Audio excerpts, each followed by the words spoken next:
வணக்கம் traders, welcome to pre market report. So இன்னைக்கு நம்ம இந்த வீடியோவில் என்ன பார்க்க போறோம்னா, ஆகஸ்ட் 4ஆம் தேதி நிஃப்டி, பேங்க் நிஃப்டி மற்றும் சென்செக்ஸ் வந்து என்ன நடக்கிறதுக்கான வாய்ப்பு இருக்கு அப்படிங்கிறத நம்ம இந்த வீடியோவில் பார்க்க போறோம்.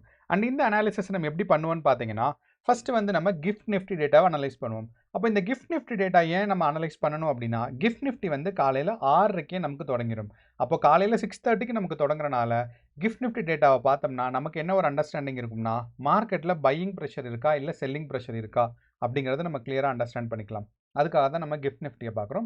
அண்ட் கிஃப்ட் நிஃப்டி வந்து ஃபியூச்சர்ஸ் கான்ட்ராக்ட். ஓகே, அடுத்து பார்த்தீங்கன்னா நம்ம வந்து இண்டிவிஜுவல் ஸ்டாக்ஸ், அதாவது நான் வந்து இண்டிவிஜுவல் இண்டெக்ஸஸோட நம்ம வந்து ப்ரைஸ் ஆக்ஷன் பார்ப்போம். அண்ட் இந்த ப்ரைஸ் ஆக்ஷனை பற்றி நம்ம ரொம்ப டீட்டெயிலாக வந்து அதாவது வீக்லி ரிப்போர்ட்டில் நம்ம பார்த்துருந்தோம்.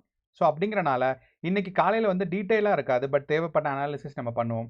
அண்ட் இந்த அனாலிசிஸ் கூடயே நம்ம என்ன பண்ணுவோம்னா, ஓப்பன் இன்ட்ரெஸ்ட் டேட்டாவை பற்றி டிஸ்கஸ் பண்ணுவோம். அப்போ இந்த ஓப்பன் இன்ட்ரெஸ்ட் டேட்டா பற்றி டிஸ்கஸ் பண்ணி ப்ளஸ் ப்ரைஸ் ஆக்ஷனையும் நமக்கு பார்க்கும்போது மார்க்கெட்டில் மேலே போகிறதுக்கான வாய்ப்பு இருக்கா, கீழே வரதுக்கான வாய்ப்பு இருக்கா அப்படிங்கிறத தெரிஞ்சுக்கிட்டோம்னா நம்ம அதை பேஸ் பண்ணி ஸ்ட்ராட்டஜி பில்ட் பண்ணிக்கலாம். ஸோ இதுதான் நம்மளோட அனாலிசிஸ். அண்ட் இந்த அனாலிசிஸ் கூட நம்ம கடைசியாக என்ன பார்ப்போம்னா, எஃப்ஐஐயோட டேட்டா பார்ப்போம்.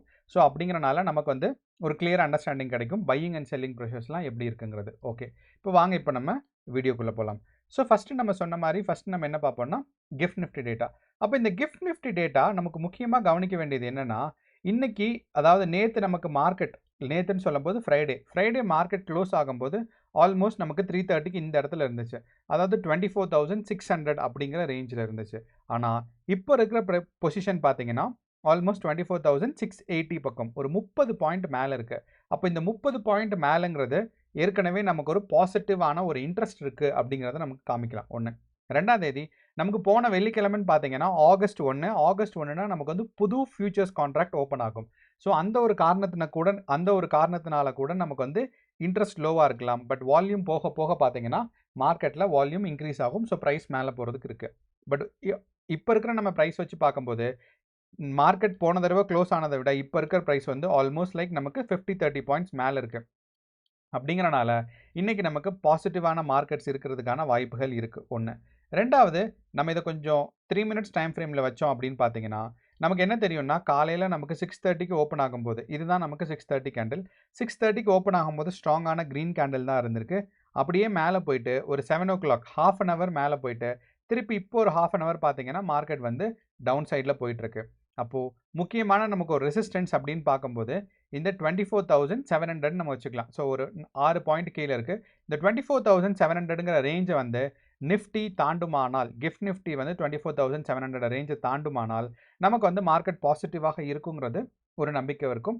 அதே மாதிரி இந்த 700ங்கிற ரேஞ்ச் வந்து நமக்கு 9 கூடி போனால் ஒரு 10 o'clock மினிமம் இந்த 24,700 தாண்டுச்சுன்னா நமக்கு இன்னைக்கு மார்க்கெட்டில் பாசிட்டிவாக இருக்கிறதுக்கான வாய்ப்புகள் இருக்குது. ஒன்று.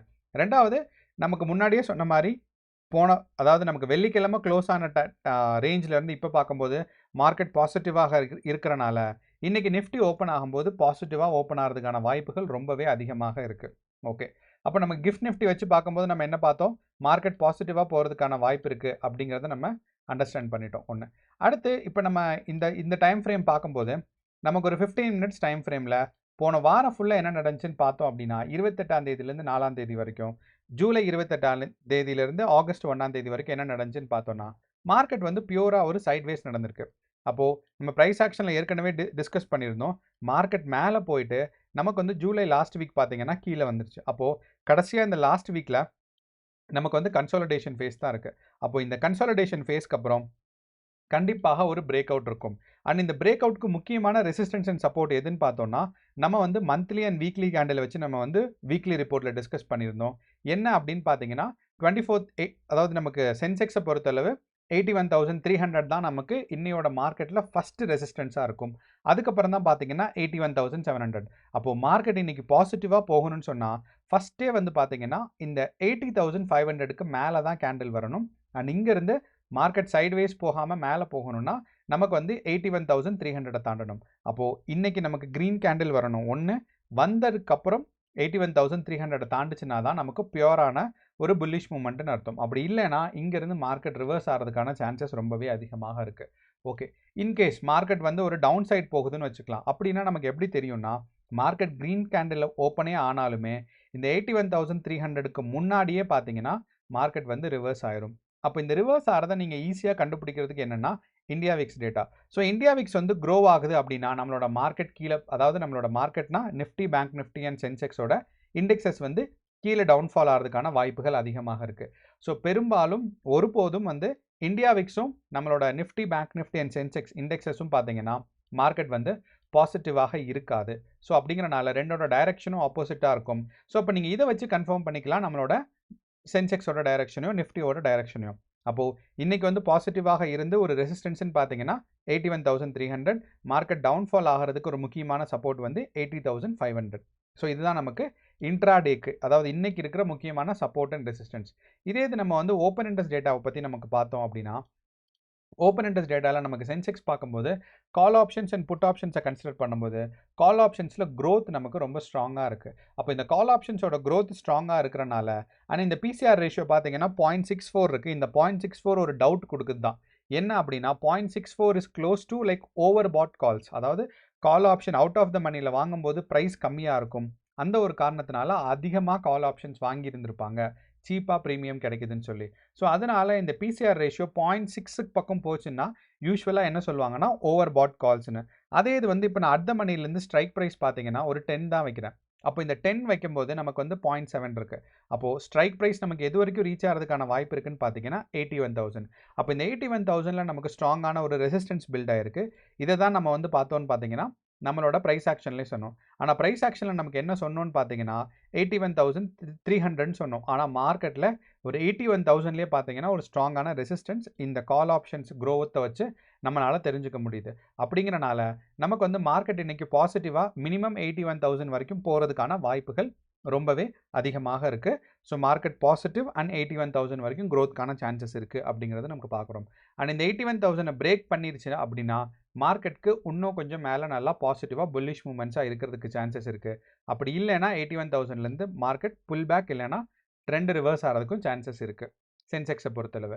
அதே இது நம்ம வந்து நிஃப்டி 50 பார்த்தோம் அப்படின்னு பார்த்தீங்கன்னா நிஃப்டி 50யும் அதே மாதிரி தான் ஒரு முக்கியமான சப்போர்ட் அண்ட் ரெசிஸ்டன்ஸ் ஜோனுக்குள்ளே பார்த்தீங்கன்னா ஒரு ஸ்ட்ராங்கான சப்போர்ட்டில் இருக்குது. அப்போ இங்கிருந்து நமக்கு முக்கியமான ரெசிஸ்டன்ஸ்ன்னு பார்க்கும்போது 24,000 இல்லைன்னா 25,000 சொல்லலாம். ஸோ 24,450 தான் நமக்கு வந்து முக்கியமான ஒரு ரெசிஸ்டன்ஸ் ஜோன். அப்போ இந்த ரெசிஸ்டன்ஸ் ஜோனை தாண்டுமா அப்படிங்கிறதா நமக்கு முக்கியமான கேள்வி. இங்கேருந்து மார்க்கெட், அதாவது நம்மளோட நிஃப்டி 50 வந்து டவுன்ஃபால் ஆச்சு அப்படின்னா இங்கேருந்து மினிமம் 24,000 வரைக்குமாவது டவுன்ஃபால் ஆகும். அப்போது நிஃப்டியில் இன்றைக்கி பாசிட்டிவ் மார்க்கெட்னா நம்ம ஒரு 500 பாயிண்ட்ஸ் மேலே எதிர்பார்க்குறோம். டவுன்ஃபாலிங் மார்க்கெட்னா ஒரு 500 பாயிண்ட்ஸ் கீழே பார்க்குறோம். ஸோ ஒன்றா 25,000க்கு பக்கத்தில் ப்ரைஸ் ரீச் ஆகும், அப்படி இல்லைன்னா 24,000. அண்ட் நிஃப்டி 50யோட ஓப்பன் இன்ட்ரெஸ்ட் டேட்டா நமக்கு பார்த்தோம்னா நமக்கு வந்து என்ன சொல்லுதா, நிஃப்டி 50ல் கால் ஆப்ஷன்ஸோட க்ரோத் நமக்கு ரொம்ப ஸ்ட்ராங்காக இருக்குது. அண்ட் நம்ம ஸ்ட்ரைக் ப்ரைஸ் வந்து 10 வச்சுக்கும். ஸோ அதாவது ஸ்ட்ரைக் வந்து அட் த மணிலேருந்து 15 ஸ்ட்ரைக் ப்ரைஸ் லெஃப்ட் சைடும், 15 ஸ்ட்ரைக் ப்ரைஸ் வந்து புட் சைடும். கால் சைடு ஒரு 15 ஸ்ட்ரைக் ப்ரைஸ், புட் சைடு ஒரு 15 ஸ்ட்ரைக் ப்ரைஸ் வச்சாலுமே நமக்கு பிசிஆர் ரேஷியோ 0.72 தான் இருக்குது. ஸோ விச் இஸ் கம்ஃபர்டபிளி என்ன சொல்லுதுன்னா மார்க்கெட் வந்து க்ரோத்க்கான சான்சஸ் இருக்குன்னு. அதே சமயம் நம்ம நிஃப்டி 50யை பொறுத்தளவு மார்க்கெட்டுக்கு வந்து மல்டிபிள் ரெசிஸ்டன்ஸ் பாயிண்ட்ஸ் இருக்குது. ஒன்று வந்து 24,700ம் 24,800. அண்ட் அதை தாண்டுச்சுன்னா நமக்கு 25,000 போகும்னு. ஆனால் நம்ம ப்ரைஸ் ஆக்ஷன் அண்ட் நமக்கு வந்து monthly candle and weekly candle வச்சு நமக்கு பார்க்கும்போது மார்க்கெட் வந்து 24,940 வரைக்கும் மார்க்கெட் ரீச் ஆகிறதுக்காக சான்சஸ் இருக்குது. ஸோ அப்படிங்கிறனால ஒரு 25,000 ஒரு ரெசிஸ்டன்ஸ் பாயிண்ட்டாக நம்ம கன்சிடர் பண்ணலாம். அண்ட் நிஃப்டியோட பிசிஆர் ரேஷியோவும் 0.7 இருக்கிறனால இன்றைக்கி ஒரு க்ரோத் ஃபேஸ் மார்க்கெட் நம்ம எக்ஸ்பெக்ட் பண்ணலாம் நிஃப்டிலையும் சென்செக்ஸ்லையும். ஓகே, அடுத்து மூணாவதாக பார்த்தோம்னா நம்மளோட பேங்க் நிஃப்டி. அப்போ இந்த பேங்க் நிஃப்டியோட ப்ரைஸ் ஆக்ஷன் வந்து நிஃப்டி அண்ட் சென்செக்ஸை விட வித்தியாசமாக இருந்துச்சு. என்ன அப்படின்னு பார்த்தீங்கன்னா நீங்கள் நிஃப்டி அண்ட் சென்செக்ஸ்க்கு வந்து போன வாரம் 28ஆம் தேதியிலேருந்து ஆகஸ்ட் 1ஆம் தேதி வெள்ளிக்கிழமை கன்சிடர் பண்ணோம்னா மார்க்கெட் வந்து ஒரு ரேஞ்ச் பவுண்டாக தான் இருந்துச்சு. எந்த ரேஞ்சுனா ஆல்மோஸ்ட் லைக் 24,500க்கும், ஸோ 25,000க்கும் 24,500க்கும். அப்போ இந்த ஒரு 400-500 பாயிண்ட்ஸ் ரேஞ்சில் தான் இருந்துச்சு. ஆனால் அதே சமயம் நமக்கு பேங்க் நிஃப்டின்னு பார்க்கும்போது ஒரு டவுன்ஃபாலிங் மார்க்கெட்டாக இருந்துச்சு. அண்ட் இந்த டவுன்ஃபாலிங் மார்க்கெட் நமக்கு ஆகஸ்ட் 31ஆம் தேதியும் மேலே போச்சு. அதுக்கப்புறம் பார்த்தீங்கன்னா ஆகஸ்ட் 1ஆம் தேதி கீழே வந்துச்சு. ஸோ இதுதான் இந்த டவுன்ஃபாலிங் மார்க்கெட்டில் முக்கியமானது. அப்போது ஓவரால் ப்ரைஸ் ஆக்ஷன் பார்க்கும்போது நமக்கு வந்து பேங்க் நிஃப்டியில் ஒரு டவுன்ஃபாலிங் மார்க்கெட் எக்ஸ்பெக்ட் பண்ணுறதுக்கு சான்சஸ் இருக்குது.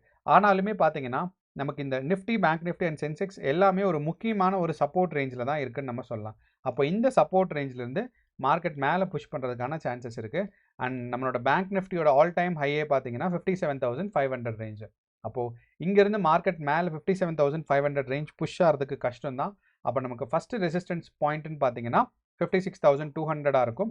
அந்த 56,200லேருந்து மார்க்கெட் மேலே புஷ் ஆனால் தான் நமக்கு வந்து பேங்க் நிஃப்டி ஒரு கண்டிப்பாக ஒரு நெக்ஸ்ட் ஆல் டைம் ஹையை தொடர்றதுக்கான வாய்ப்பு இருக்குது. அண்ட் இப்போ இருக்கிற நியூஸ் அண்ட் வந்து ட்ரம்ப்போட 25% டேரிஃபு இது எல்லாத்துலேயும் சேர்த்து பார்க்கும்போது நமக்கு வந்து கொஞ்சம் கிரிட்டிக்கல் தான். மார்க்கெட் வந்து ஒரு புல்லிஷ் மூமெண்ட்ஸ் இருக்கும், பட் ஒரு ஆல் டைம் ஹை ரீச் ஆகிற அளவுக்கு புல்லிஷ் மூமெண்ட்ஸ் இருக்குமாங்கிறது ஒரு கேள்விக்குறி தான். ஸோ இந்த வாரம் அண்ட் அடுத்த வாரம் முடிஞ்சால் தான் நமக்கு ஒரு கிளியரான பிக்சர் கிடைக்கும் பேங்க் நிஃப்டி வந்து நல்ல பாசிட்டிவாக போகுமா இல்லையாங்கிறது.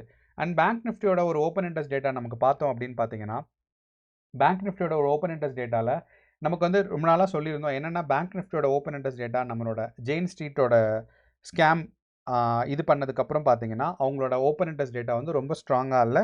ஸோ அந்த ஒரு காரணத்தினால நம்ம பேங்க் நிஃப்டியில் ஓப்பன் இன்ட்ரெஸ்ட் டேட்டாவை டிபெண்ட் பண்ண போகிறதில்ல.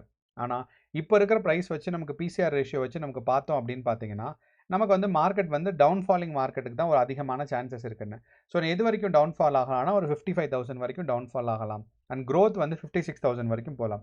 அப்போ ஒரு 55,000 வரைக்கும் பேங்க் நிஃப்டியில் டவுன்ஃபாலிங்கான நிறையாவே சான்சஸ் இருக்குது. அப்போ bank Nifty can downfall to 55,000.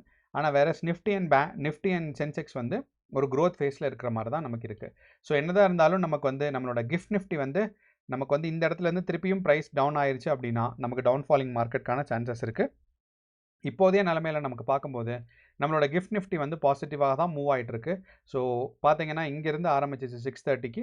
அந்த 6:30க்கு ஆரம்பித்ததுலேருந்து மார்க்கெட் வந்துட்டு ஒரு புல் பேக் எடுத்துகிட்டு இப்போ ஒரு பாசிட்டிவாக தான் இருக்குது.